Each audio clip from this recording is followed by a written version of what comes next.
जी नमस्कार दोस्तों। आज मैं अपने इस वीडियो में आप सभी को सिखाऊंगा कि पासपोर्ट खुद से कैसे ऑनलाइन करते हैं। सबसे पहले आपसे गूगल क्रोम खोल लेना है। गूगल क्रोम पे आपको पासपोर्ट सेवा टाइप करना है। टाइप करके जैसे ही आप एंटर प्रेस करेंगे तो आपके सामने एक नया पेज खुल के आ जाएगा, जो कि पहला लिंक होगा पासपोर्ट सेवा का। उस पर जैसे ही आप क्लिक करते हैं तो आपके पास एक ये पेज आएगा, उसको हम कट कर देते हैं। और देखिए आपके दाहिने साइड पे दो ऑप्शन दिखेंगे, पहला होगा लॉगिन, दूसरा होगा रजिस्टर। तो रजिस्टर के पेज पे क्लिक करना है और यहाँ पे सीपीबी दिल्ली लिखा है और पासपोर्ट ऑफिस लिखा है।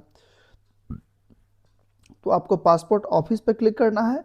नीचे ड्रॉप डाउन मेन्यू में आपको अपना जो स्टेट का पासपोर्ट ऑफिस है वो सिलेक्ट करना है। जैसे कि हमारा पटना है तो हमने पटना सेलेक्ट किया और जस्ट उसके नीचे लिखा हुआ है फुल नेम।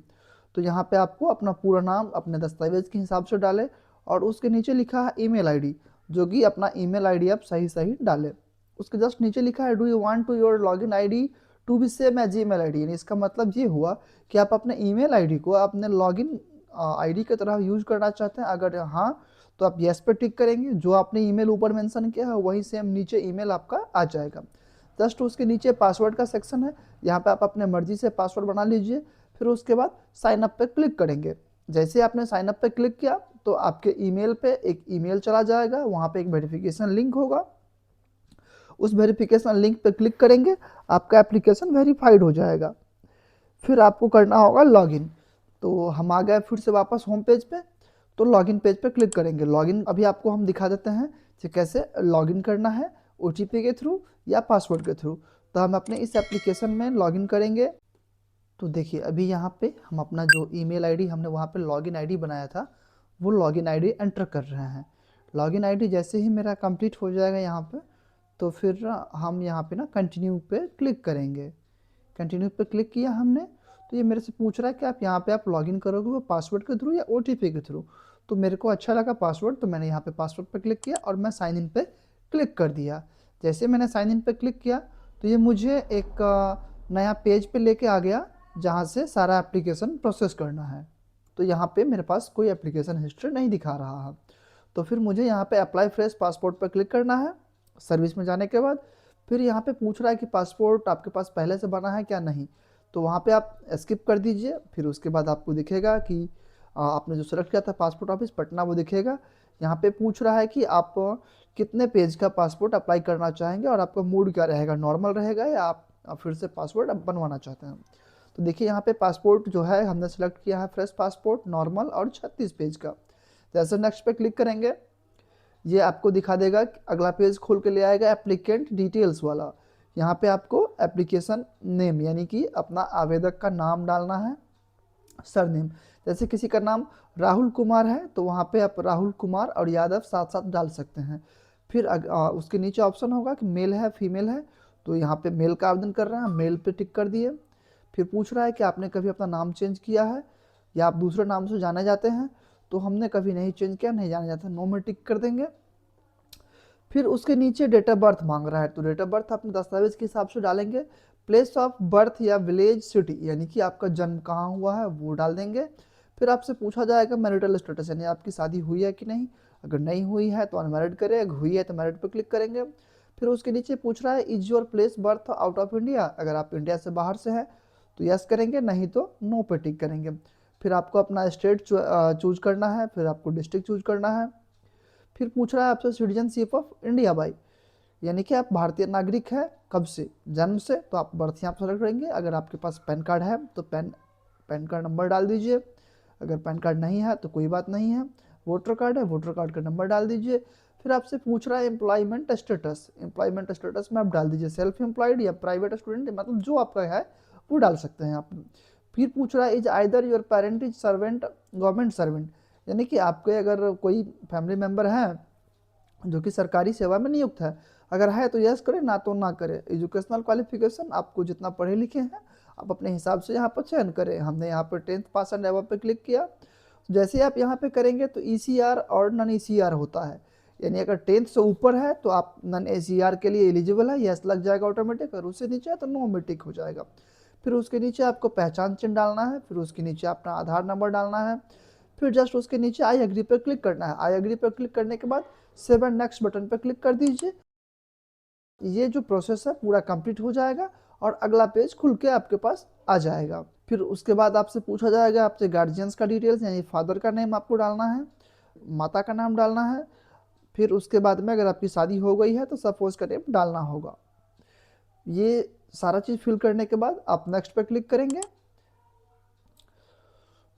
और अगला पेज होता है इमरजेंसी कॉन्टैक्ट का। यहाँ पे आपको अपने इमरजेंसी में अगर किसी आपके फैमिली मेम्बर को डालना है तो उनका नाम, मोबाइल नंबर, एड्रेस डाल सकते हैं। फिर आपसे ये कुछ सवाल जवाब पूछेगा कि हैव यू एवर हेल्ड और एनी आइडेंटिटी सर्टिफिकेट, यानी तिब्बत के लिए होता है। तो यहाँ पे अगर आप तिब्बत के समुदाय से हैं तो यस करेंगे, नहीं तो नो पे क्लिक कर देंगे। ठीक। फिर उसके बाद पूछा जाता है details of previous current diplomat official passport, यानी कि आपने कभी अप्लाई किया था क्या, नहीं। तो सब में आपको यहाँ पे देखिए सारे क्वेश्चन ध्यानपूर्वक पढ़ लीजिएगा अगर आपको ना समझ में आए तो। लेकिन मेरे हिसाब से इसमें सभी में हम लोग ना पे क्लिक कर देते हैं, यानी नो नो पे सब में टिक करके आगे बढ़ जाएंगे। सभी पे हमने नो में टिक लगा दिया। फिर हम सेव एंड नेक्स्ट पे क्लिक करेंगे। जैसे सेव एंड नेक्स्ट पे क्लिक करेंगे आपका जो पासपोर्ट होगा उसका प्रीव्यू यहाँ पे दिखा देगा। वो कैसा होगा देख लीजिए। इस टाइप से आपका पासपोर्ट रहेगा। इसमें सभी आपका डिटेल्स जो आपने भरा है वो सही है या गलत है वो सारा आपको दिखा देगा। फिर उसके बाद आपसे पूछा जाएगा कि देख लीजिए भाई इसमें आपसे कोई गलती तो नहीं है, अगर गलती है तो पीछे जा करके आप अपना सुधार कर सकते हैं। फिर यहाँ से पूछेगा कि प्रूफ ऑफ बर्थ, तो यहाँ पे हम पैन कार्ड यानी परमानेंट अकाउंट नंबर दिया हुआ है जो कि इसको अभी फ़िलहाल पासपोर्ट में बर्थ के लिए वैलिड किया गया है। और एड्रेस में आपको अपना आधार कार्ड डाल करके सेलेक्ट कर लेना है। उसके बाद जो इसका टर्म्स एंड कंडीशन है उसको पढ़ लीजिए और आई एग्री पे क्लिक करके प्लेस यानी जो आपका डिस्ट्रिक्ट है वहाँ आप डाल दीजिए। उसके बाद अगर आपको प्रीव्यू करना है तो आप प्रीव्यू कर सकते हैं। अगर प्रीव्यू नहीं करना है तो आप सबमिट पर जैसे क्लिक करेंगे तो ये आपका फॉर्म सबमिट हो जाएगा और आपको ये आवेदन संख्या दे देगा। अगर आपको इसको प्रिंट करना चाहते हैं तो नहीं कर सकते। अब यहाँ पे आपको अपॉइंटमेंट के लिए पेमेंट पे करना होगा। जैसे ही आप देखिए हमने यहाँ पे मधुबनी के लिए तय किया है तो मधुबनी पे हमने क्लिक किया POPS के मधुबनी और उसके नीचे डेट दिखा रहा है कि कल का डेट खाली है तो हमने कल का डेट यहाँ पे ले लिया है। जैसे हमने डेट का चयन किया तो नीचे पेमेंट का ऑप्शन हाईलाइट हो गया। मेक पेमेंट पर क्लिक करेंगे। मेक पेमेंट पर क्लिक करने के बाद ये मुझे अगला पेज पे लेके चला जाएगा जहाँ पे सारा डिटेल्स मेरा दिखाएगा और पे नाउ का ऑप्शन नीचे में होगा। जैसे पे नाउ पे आप क्लिक करेंगे तो ये पेमेंट गेटवे का पेज पे लेके आ जाएगा आपको। वहाँ पे काफ़ी सारा पेमेंट का ऑप्शन होगा, net banking, debit card, credit card. तो हम UPI के थ्रू पेमेंट करेंगे। UPI पे क्लिक करेंगे फिर नीचे हमसे QR कोड दे देगा। QR कोड पे जैसे ही मेरे को QR कोड दिखेगा मैंने अपना फ़ोन उठाया और फटक से मैंने QR कोड पे स्कैन करके पेमेंट कर दिया। जैसे पेमेंट कंप्लीट हो जाएगा तो आपको नीचे में ये पेमेंट सक्सेस का एक मैसेज दे देगा। यानी कि अगर यहाँ हम क्लिक करते हैं 10 सेकंड से पहले तो ये मुझे वहाँ पे ले जाएगा। अगर नहीं करते हैं तो अपने आप 10 सेकंड बाद मुझे अपना अपॉइंटमेंट कन्फर्मेशन रिसिप्ट दे दिया। तो अब इसको हम प्रिंट कर लेंगे और प्रिंट करके अपॉइंटमेंट जहाँ का लिया है वहाँ पे हम जाएंगे, डॉक्यूमेंट वेरिफिकेशन करवाएंगे। वहाँ लाइव फ़ोटो कैप्चर होता है। फिर उसके बाद अगला स्टेप आता है जो कि पुलिस वेरिफिकेशन का।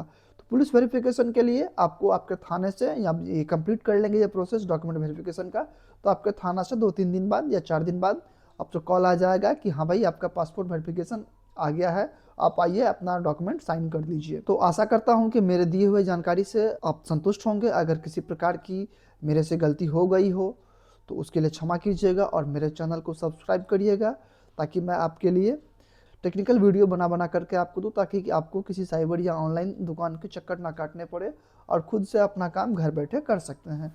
धन्यवाद वीडियो देखने के लिए। जय हिंद, जय भारत।